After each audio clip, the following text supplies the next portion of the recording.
우리 함께 주님 찬양하겠습니다. 찬송가 447장으로 주님 찬양하겠습니다.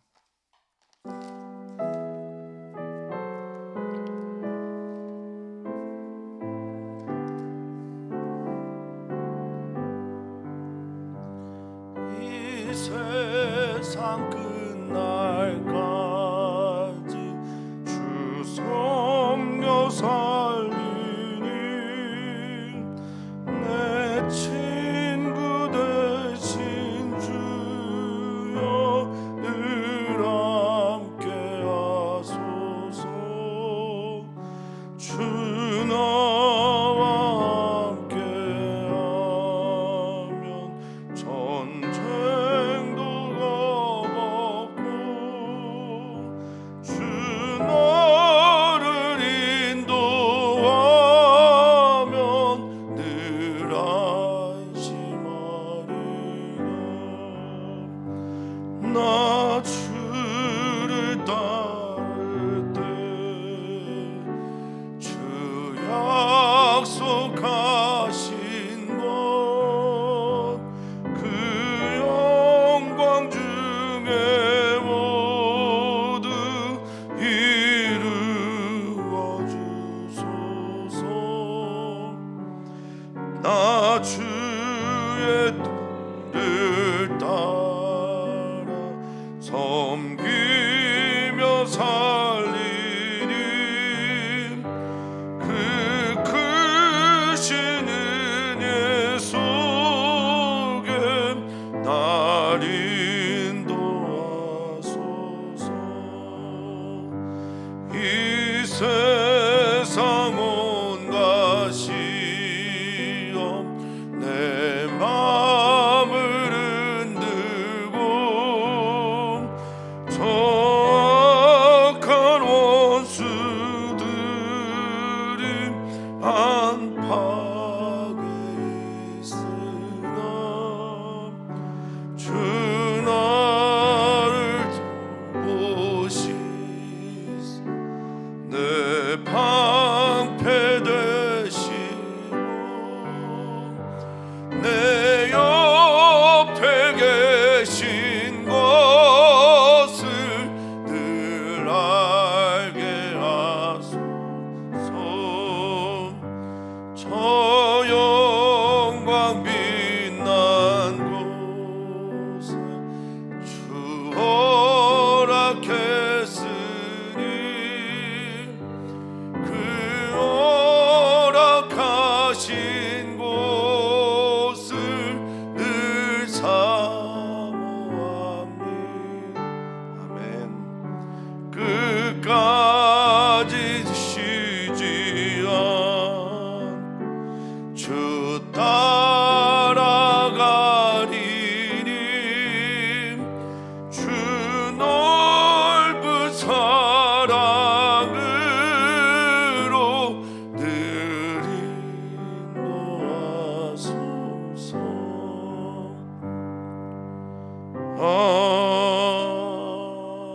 아멘. 아멘. 여호와가 우리의 목자가 되셔서 우리는 부족함이 없습니다. 우리는 주님의 양이 되어서 주님의 목소리를 듣고 주님이 우리의 문이 되어 주시니 그 문을 향해 들어가며 그분의 목소리를 따라 살아가는 것이 이 세상 최고의 지혜임을 믿고 살아갑니다. 주님이 우리의 주님이신 것이 참 좋은 오늘이기를 축복합니다. 주님이 우리의 아빠가 되심을 다시 한번 믿고 고백하는 오늘이 되기를 소망합니다. 주님 그 은혜로 우리를 인도하여 주시옵소서. 감사함의 예수님의 이름으로 기도하옵나이다. 아멘. 하나님의 말씀 봅니다. 창세기 42장 1절에서 17절까지 말씀입니다. 창세기 42장 1절에서 17절까지 말씀 한 목소리로 읽겠습니다. 그때 야곱이 애굽에 곡식이 있음을 보고 아들들에게 이르되 너희는 어찌하여 서로 바라만 보고 있느냐. 야곱이 또 이르되 내가 들은즉 저 애굽에 곡식이 있다 하니 너희는 그리로 가서 거기서 우리를 위하여 사오라. 그러면 우리가 살고 죽지 아니하리라 하매 요셉의 형 10사람이 애굽에서 곡식을 사려고 내려갔으나 야곱이 요셉의 아우 베냐민은 그의 형들과 함께 보내지 아니하였으니 이는 그의 생각에 재난이 그에게 미칠까 두려워함이었더라. 이스라엘의 아들들이 양식 사러 간 자 중에 있으니 가나안 땅에 기근이 있음이라. 때에 요셉이 나라의 총리로서 그 땅 모든 백성에게 곡식을 팔더니 요셉의 형들이 와서 그 앞에서 땅에 엎드려 절하매 요셉이 보고 형들인 줄 아나 모르는 체하고 엄한 소리로 그들에게 말하이르되 너희가 어디서 왔느냐? 그들이 이르되 곡물을 사려고 가나안에서 왔나이다. 요셉은 그의 형들을 알아보았으나 그들은 요셉을 알아보지 못하더라. 요셉이 그들에게 대하여 꾼 꿈을 생각하고 그들에게 이르되 너희는 정탐꾼들이라 이 나라의 틈을 엿보려고 왔느니라. 그들이 그에게 이르되 내 주여 아니니이다. 당신의 종들은 곡물을 사러 왔나이다. 우리는 다 한 사람의 아들들로서 확실한 자들이니 당신의 종들은 정탐꾼이 아니니이다. 요셉이 그들에게 이르되 아니라 너희가 이 나라의 틈을 엿보러 왔느니라. 그들이 이르되 당신의 종 우리들은 12 형제로서 가나안 땅 한 사람의 아들들이라. 막내 아들은 오늘 아버지와 함께 있고 또 하나는 없어졌나이다. 요셉이 그들에게 이르되 내가 너희에게 이르기를 너희는 정탐꾼들이라 한 말이 이것이니라. 너희는 이같이 하여 너희 진실함을 증명할 것이라. 바로의 생명으로 맹세하노니 너희 막내 아우가 여기 오지 아니하면 너희가 여기서 나가지 못하리라. 너희 중 하나를 보내어 너희 아우를 데려오게 하고 너희는 갇혀 있으라. 내가 너희의 말을 시험하여 너희 중에 진실이 있는지 보리라. 바로의 생명으로 맹세하노니 그리하지 아니하면 너희는 과연 정탐꾼이니라 하고 그들을 다 함께 3일을 가두었더라. 아멘. 아멘. 요셉과 형들이 22년 만에 만나게 됩니다. 17세에 팔려갔고요. 30세에 총리가 되었고 흉년의 때에는 만날 일이 없다가 흉년 2년이 되어서 이제 나중에 요셉이 자신이 누구인지를 밝힌 후에 유다가한테 말을 하죠. 그래서 아버지 모시고 오라고. 아직 흉년이 5년이나 남았다고. 뭐 그렇게 유추해 보면 약 22년 만에 만나게 된 겁니다. 언젠가 만나게 되죠. 우리도 언젠가 다 한 곳에서 만나게 됩니다. 거기가 어디입니까? 천국이기를 축복합니다. 우리는 언젠가 다 한 곳에서 만나게 됩니다. 그때도 우리 안에 마음에 미움이 있거나 여전히 질투하는 마음이 있거나 그런 마음으로 천국에서 만나면 거기가 천국이겠습니까? 또한 하나님의 나라를 사모한다고 하면서 하나님의 나라에 이루어지는 일들이 우리 가정 안에 교회 안에 없다면 그것은 정말 하나님의 나라를 사모하는 것인지 한번 생각하는 우리들이 되었으면 좋겠습니다. 감리교 시인 중에 목사님 중에 한 분이 쓴 시기도 하지만 천국에는 아라비아 수사도 없지만 천국에는 이런 미움도 다툼도 질투도 줄 세우기도 역시 없습니다. 이스라엘의 비전은 어쩌면 이스라엘 안에 있는 가족들이 하나가 되고 화평하여서 하나님의 나라 에덴의 그 기쁨을 다시 한번 만들어 가기를 바라는 것이 하나님의 비전이었음을 생각하게 합니다. 사랑하는 성도님들은 다 꿈이 있으십니까? 네, 꿈꾸시는 분 되기를 축복합니다. 그 꿈은 청년들에게 물어보면 대부분 직업으로 치환하여 대답을 하는데 성도님들의 꿈은 하나님께서 주신 그 비전, 꿈이기를 소망합니다. 우리는 오늘도 꿈꾸는 자이고요. 세상 사람들은 우리에게 저기 꿈꾸는 자가 있구나라고 하며 조롱할지도 모르겠으나 하나님은 반드시 우리를 통해, 교회를 통해 세상을 살려내는 그 꿈을 이루어 가실 것입니다. 그것이 교회의 소망입니다. 그리고 교회가 이 세상의 소망인 이유입니다. 그것에 맞게 살아내는 교회이며 그리스도인 되기를 축복합니다. 자, 이제 애굽에서 요셉이 총리로서 활동을 잘 하는 것을 보고한 후에 오늘은 가나안의 상황에 대해서 말하고 있습니다. 야곱이 1절에 보면 애굽에는 곡식이 있음을 보고, 이 보았다라는 건 직접 가서 본 건 아니겠죠. 잘 살폈더니 그렇게 보다라는 단어 라를 썼고, 그러면서 아들들에게 말합니다. 너희는 어찌하여 서로 라 쳐다만 보고 있냐. 서로 바라보고 서로 답도 없는데 서로 이렇게 바라만 보고 관망하고 있느냐. 뭐라도 해야지. 내가 들어봤더니 2절에 애굽에 곡식이 많다. 가나안은 기근입니다. 하나님께서 약속하신 땅인데 거기는 기근이 있고요. 애굽에는 풍년이 아니지만 곡식이 있다고 합니다. 차이가 뭡니까? 요셉이 있고 없고의 차이네요. 사랑하는 성도님들이 계신 곳에 풍년이 있기를, 사랑하는 성도님들이 계신 곳에 살림이 있기를 축복합니다. 요셉이 있는 곳에는 여전히 곡식이 있고 요셉이 없는 그곳에는 곡식이 없습니다. 하나님의 꿈을 이루어 가고 있는 요셉의 있는 자리에서는 곡식이 있고요. 하나님의 꿈꾸는 자가 어떻게 되는가 보자라고 하면서 복덩이를 걷어찬 그곳에는 곡식이 없습니다. 바라기 있는 성도님들이 계신 곳에는 살림이 있기를 축복하고요. 성도님들이 없는 곳에는 뒷말은 하지 않겠습니다. 애굽에 곡식이 있다 하고 하니 너희는 가서 우리를 위하여 사라. 곡식 좀 사와라 라고 말을 하죠. 사오다라고 하는 단어는 사다, 팔다, 매매하다라는 뜻을 가지고 있는 샤바르고요. 그 샤바르를 하고 난 후에 우리는 살겠다. 너희가 사와야 내가 살다라고 할 때 살다는 하야고, 죽겠다라고 하는 이 말은 무튼데 굶어 죽게 되고 죽어지게 된다라는 말을 하게 됩니다. 자, 그래서 요셉의 10형제가 10사람이 애굽에 곡식을 사러 가게 됩니다. 자, 4절입니다. 형제를 보낼 때 야곱은 누굴 보내지 않냐면 베냐민을 보내지 않습니다.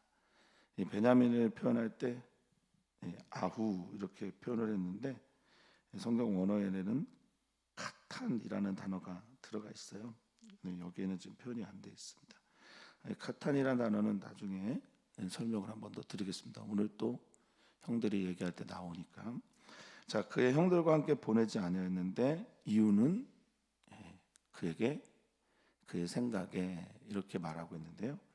원어를 보니까 생각보다는 말에 가까워요. 명령에 가깝습니다. 아마르라고 하는 단어를 쓴 거니까.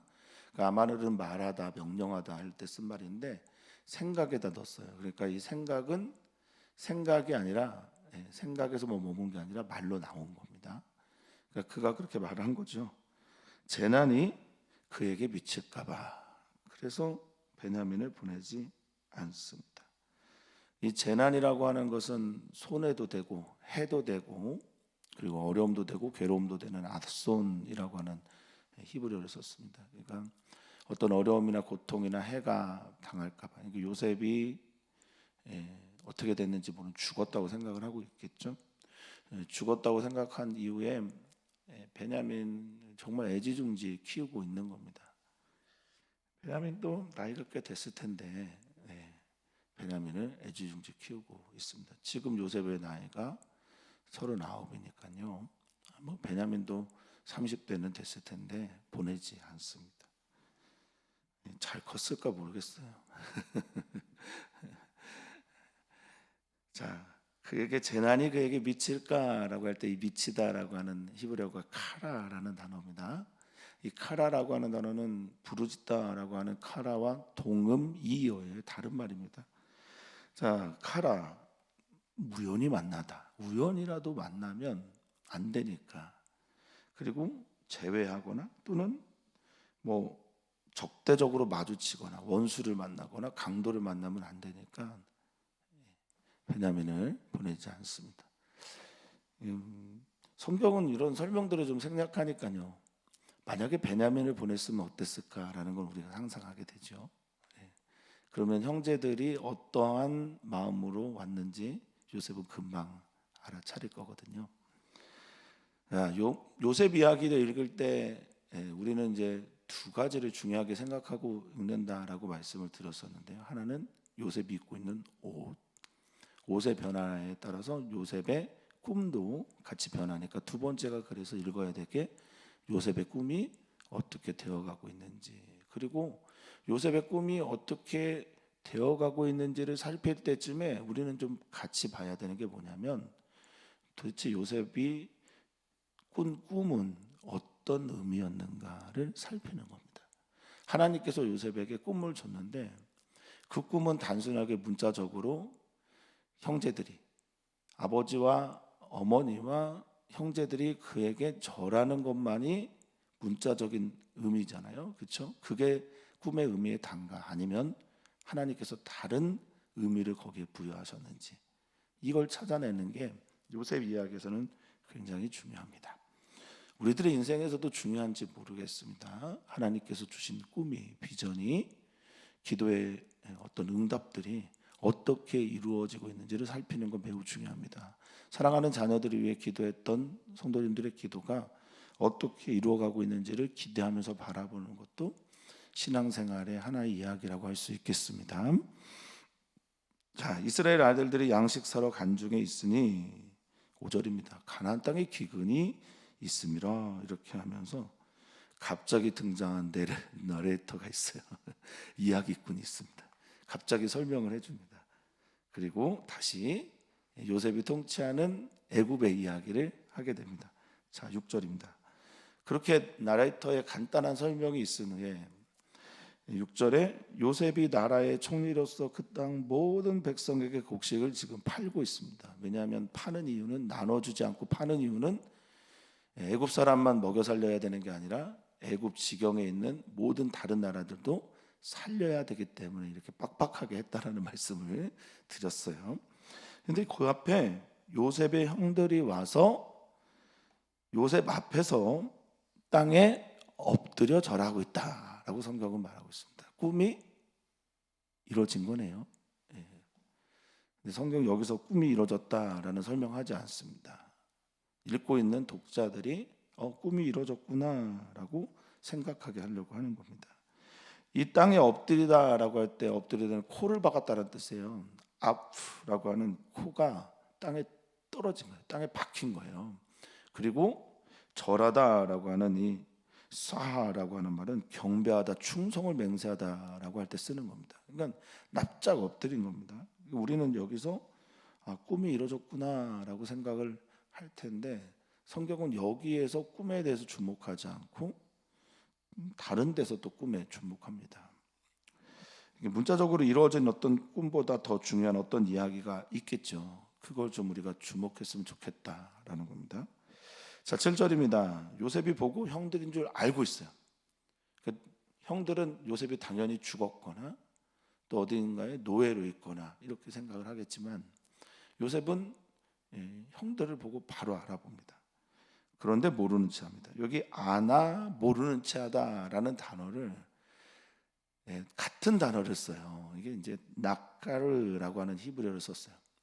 나카르가 긍정적인 의미를 가질 때는 알다, 인정하다, 인식하다라는 뜻인데 약간 부정적인 의미로 쓰일 때는 이질화되다, 똑같은 단어인데요. 이질화되다, 그리고 꿈이다, 모모인 체하다, 이런 뜻을 가지고 있어요. 나카르를 두 번 쓴 건 언어 유인데 요셉은 알고 있고 또 알면서 이질화되어 있고 모르는 채 하는 이것들을 이렇게 언어 유희로 표현한 겁니다. 강조하기 위함이겠죠. 알고 있는데 모르는 채. 그래서 뭘 바꾸냐? 목소리를 바꿉니다. 목소리를 바꿔서 엄한 소리로 이렇게 성경은 표현하고 있죠.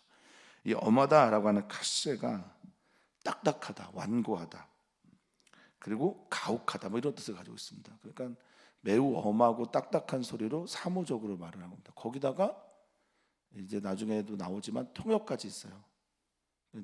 요셉은 애굽 말에도 능통한 겁니다. 일찍 가서 감옥에서 고생하면서 애굽의 문화와 궁중 문화와 또 애굽의 언어에까지 능통한 거죠. 그러니까 이집트어로 말하고 있으니 형들이 당연히 요셉일 거는 상상도 못 하겠죠. 다 알면서 이제 물어봅니다. 이제부터 요셉의 꿈에 대한, 자신의 꿈에 대한 이해와 그리고 그 꿈이 이루어지기 위해서 어떤 일이 우리 가족 안에서 진행되어야 하는지를 요셉이 이제 알아차리고 질문하고 그렇게 진행해 나갑니다. 그걸 살피는 것도 재미가 있어요. 그리고 그 시험이 꽤 생각보다 깁니다. 자, 너희가 어디서 왔느냐? 다 알면서 물어봅니다. 그들이 이르되 곡물을 사려고 가나안에서 왔습니다 라고 말합니다. 곡물이 필요해서 가나안으로부터 왔습니다 라고 말합니다. 확인했어요. 고향에서 왔고 또 그 고향 가나안에서 왔구나 라고 확인을 합니다. 요셉은 그의 형들을 알아보았으나 성경은 이야기를 또 반복해줘요. 그들은 요셉을 알아보지 못했다 라고 할 때도 이 알아보다라는 단어는 전부 다 나카르로 썼습니다. 이유가 있겠죠. 뭐 통역도 있었고 20년 가까운 22년 지난 시간들이고 그리고 살아있을 거라 생각도 하지 못했을 것이며 땅에 엎드려 있으니 요셉을 볼 수도 없었기 때문이겠죠. 여러 가지 이유가 있겠습니다. 그런데 우리는 여기서 꼭 기억해야 될 게 있습니다. 가해자는 잘 잊어버려요. 피해자는 그 상함과 맞음을 기억하고 있다라는 것을 우리는 알아야 됩니다. 저는 그리스도인들이 말하는 사람들이라는 걸 잘 알고 있습니다. 저도 말하는 사람이니까. 그리고 예수님이 말로 세상을 그렸고 우리도 말로 세상을 그리는 사람들이라는 걸 압니다. 우리들의 말이 향기가 되기를 소망합니다. 그리스도인 일들에게서 향기가 나기를 소망합니다.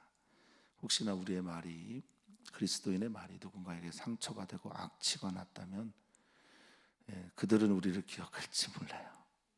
우리는 그들을 못 알아봐도요. 가해자는 잘 못 알아봅니다. 근데 피해자는 가슴에 새겨진 아픔이 있기 때문에 알아볼 수밖에 없는 거죠. 좀 기억했으면 좋겠습니다. 그리고 피해를 받은 그 요셉이 그 상처와 아픔들을 어떻게 사랑으로 승화하고 있는지도 함께 살피기를 주 이름으로 축복합니다. 그의 이름에 힌트가 있잖아요.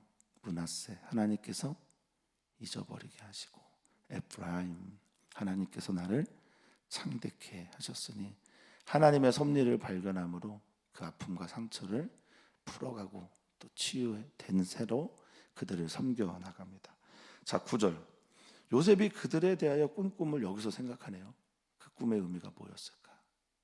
이제 요셉의 시험이 시작됩니다. 그 꿈 때문에 그 꿈의 의미가 무엇인지를 드디어 안 거죠. 아버지, 어머니 그리고 이 형들을 전부 다 내가 부양해야 되는구나. 그래서 하나님께서 이 꿈을 내게 보여주신 거구나. 이 꿈의 의미를 생각하며 묵상하면서 이 생각하다가 짝하르예요. 기억합니다. 떠올립니다. 상기시키면서. 그리스도인들은 꿈꾸는 사람입니다. 하나님께서 주신 꿈을 기억해야 됩니다. 상기시켜야 됩니다. 하나님께서 우리에게 약속하신 일들을 기억하고 새기면서 살아가는 거죠.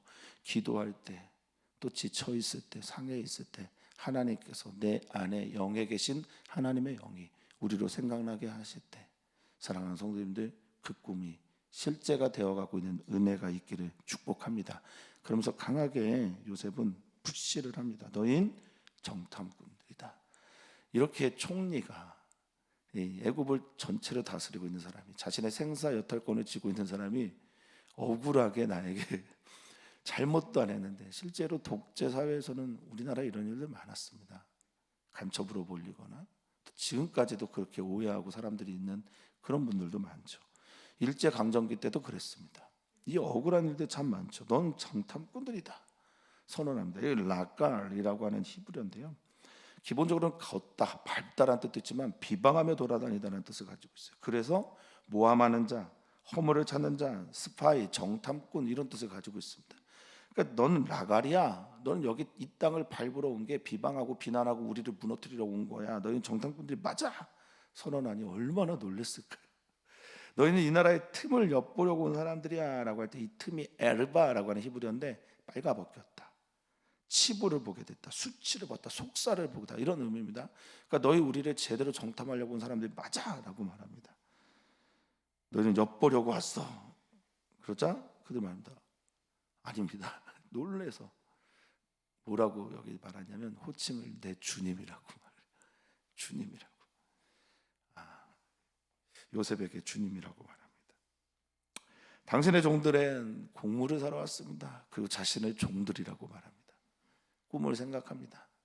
형들에게서 뭔가를 이루어야, 뭔가를 보아야만 이 꿈이 제대로 이루어지겠구나라고 요셉은 생각하고 있는지 모르겠습니다.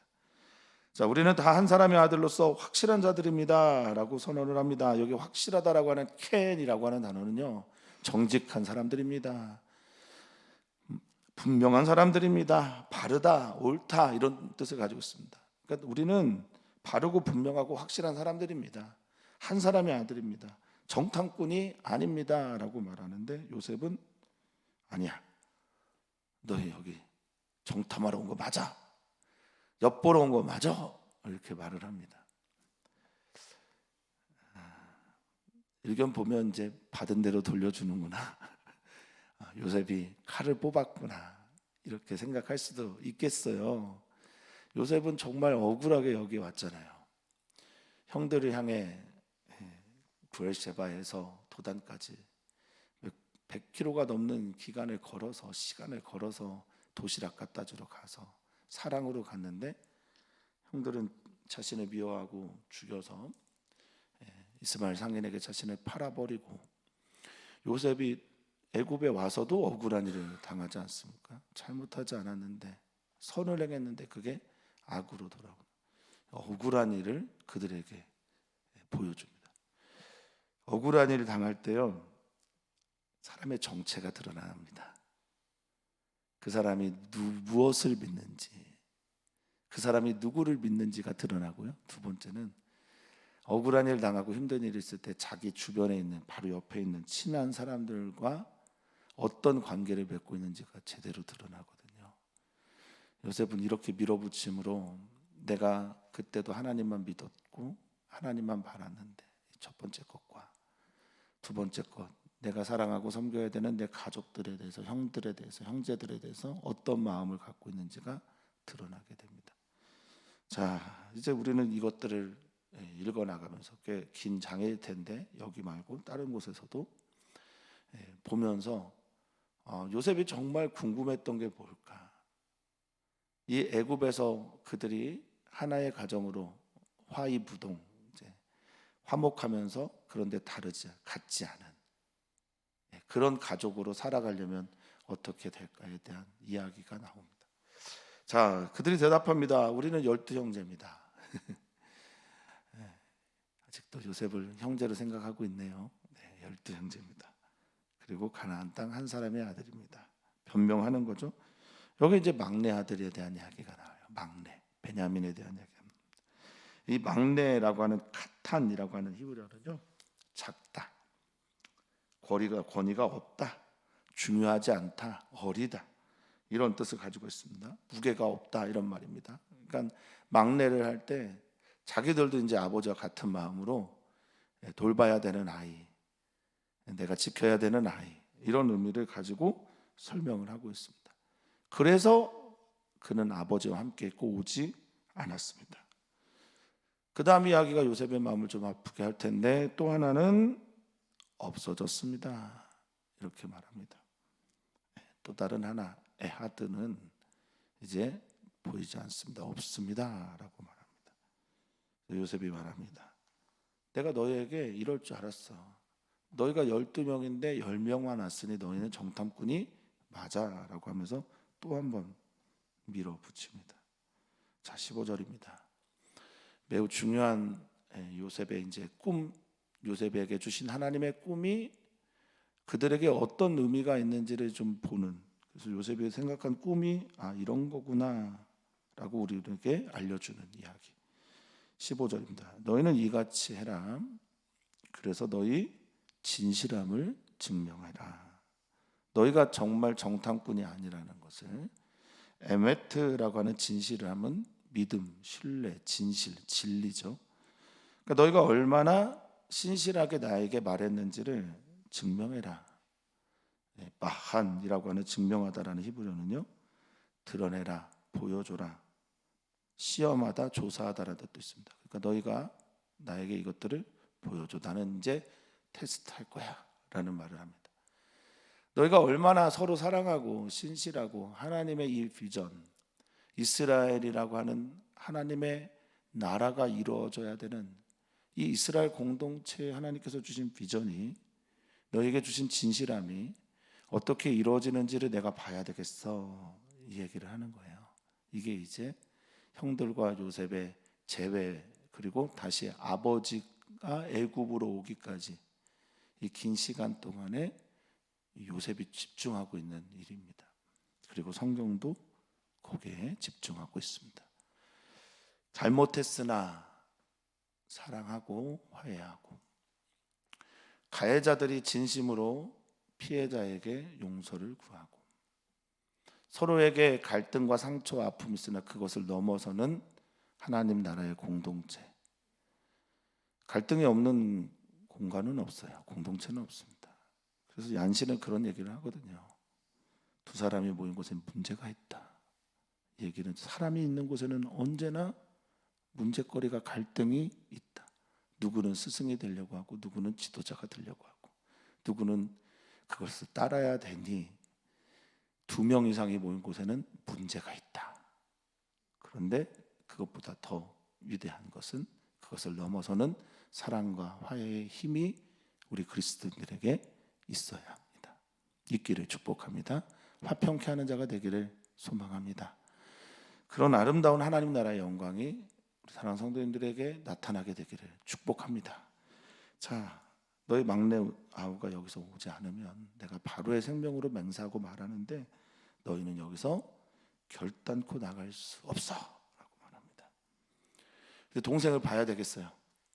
너희 말이 진실인지 봐야 되겠어요. 왜요?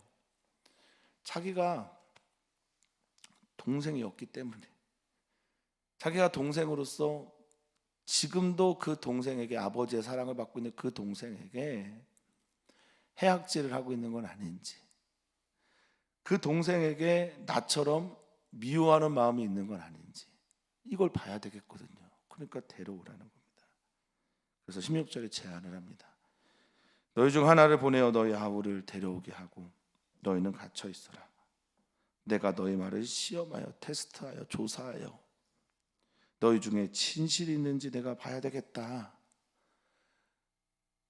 그들은 그들의 말이 사실이냐 아니냐만 이제 요셉에게 강조하고 중요하게 생각할지 모르겠는데요, 요셉이 보고 싶어하는 진실은 우리가 정말 이곳에서 사랑하면서 화해하면서 화목해서 이 애굽 땅에서 살 수 있는지의 여부입니다. 그래서 그들을 테스트하는 거죠. 만약에 너희가 동생이 오지 않으면 너희는 정탐꾼이 맞아, 너희는 스파이야 라고 말을 하고 있습니다. 그리고 그들을 3일을 가둡니다. 3일 후에 이제 요셉은 또 다른 제안을 하게 돼요. 사랑하는 성도님들, 주님의 꿈이, 주님께서 주신 비전이 반드시 이루어지고 있는 걸 우리는 보고 있는데요, 요셉이 원하는 방식이 아니었는지도 모르겠어요. 요셉이 생각한 방식이 아니었는지도 모르고, 요셉이 그 꿈을 이야기했을 때 그 마음 그대로가 아닐 수도 있겠습니다. 근데 하나님은 어때요? 하나님의 방법으로 그것을 이루어 가십니다. 신실하신 하나님입니다. 우리를 그 누구보다 잘 알고 또 사랑으로 인도하시는 하나님이시지요. 하나님에 대한 믿음이 오늘 다시 한번 기억되기를 축복합니다. 우리에게 약속하신 하나님의 꿈들과 그 메시지들이, 말씀들이 살아서 운동하는 오늘 기도의 시간이 되기를 축복합니다. 기도하실 때, 자녀들을 축복하실 때 하나님께서 주신 말씀을 따라 축복하고 기도하는 그것이 떠올라지는 은혜가 있기를 소망합니다. 오늘 기도합니다. 대한민국을 위해서 기도해 주십시오. 아픔이 있는 생때 같은 자식들 잃어버리고 보내버리고 아파하고 있는 부모님들을 위로해 주시기를, 그리고 이 일로 인해서 대한민국이 잘못된 게 무엇인지를 잘 살피고 앞으로 이런 일이 없도록 하나님께서 안전하고 또 정말 평안한 나라가 되도록 기도 부탁을 드립니다. 오늘 화요일은 우리가 이주민들을 위해 기도하는데요. 이주민들이 참 많이 이번에 사고로 죽었다고 하죠. 이주 노동자들을 위해서. 요셉도 이주민이었잖아요. 얼마나 억울한 일이 많겠어요. 기도해 주시길 바랍니다. 그들이 어떤 모습으로 우리에게 나타날지 몰라요. 가해자가 되지 않고 그들을 돌보고 사랑으로 인도하는 우리가 되었으면 좋겠습니다. 청년들을 위해서 기도해 주십시오. 청년들이 왜 거기 가서 그렇게 놀았을까? 스트레스가 많으니까, 어디 풀 데가 없으니까, 힘드니까. 취업, 학업 얼마나 많이 힘들고 고통스럽습니까? 우리는 그 청년들을 진짜 사랑으로 이끌고 인도해야 됩니다. 청년들 위해서 기도 많이 해주십시오. 교회를 위해서 기도해 주시고 선교사님들 위해서도 기도해 주시기를 부탁을 드립니다. 오늘부터 11월이네요. 11월, 12월 남은 2달 주님의 은혜가 충만한 2022년 되도록 성도님들 기도해 주십시오. 하나님 살아계십니다. 하나님은 살아계셔서 오늘도 우리를 선하게 인도하시고 하나님이 우리에게 약속하신 그 모든 비전을 이루어 가십니다. 그 꿈, 하나님께서 주신 꿈이기에 하나님께서 주신 그 꿈을 날마다 마음속 새기면서 이루어가는 하나님을 찬양하는 우리 모두가 되게 해 주시옵소서. 감사하며 예수님의 이름으로 기도합니다. 아멘.